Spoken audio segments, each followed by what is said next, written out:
This is a very popular GCSE Chemistry exam question.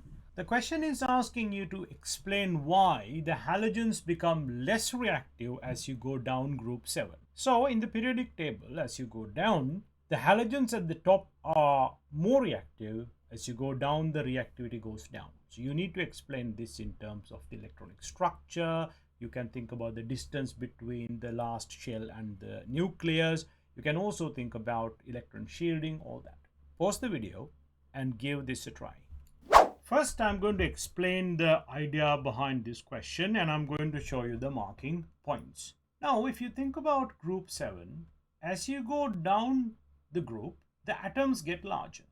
So when the atoms get larger, there are more electron shells. So all of these halogens react by absorbing an electron. Now, if you think about fluorine absorbing an electron and bromine absorbing an electron, now the electron absorption is easier when the nucleus is closer to the outermost shell, whereas for bromine it's not as easy.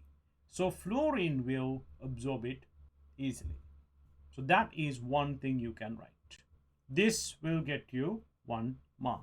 Then you can mention that the outermost shell is further away from the nucleus for the second mark.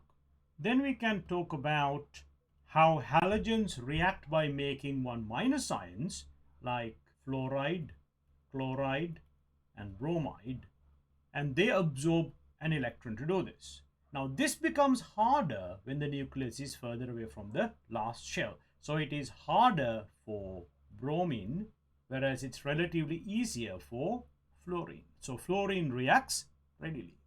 And also we need to talk about electron shielding. Also there are more electron shielding when you go down the group, as it is harder to absorb an electron for the large atoms. Now the idea is, if you think about a smaller atom, there are few electrons inside, whereas a larger atom has many. Now, when there are a large number of electrons already, absorbing another electron is hard because this electron is negatively charged and all of these electrons are also, the ones inside are also negatively charged. So when there are less negatively charged electrons or less electrons overall, it's easier to absorb.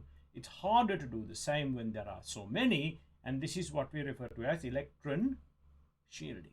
So for that reason also, the reactivity decreases as you go down.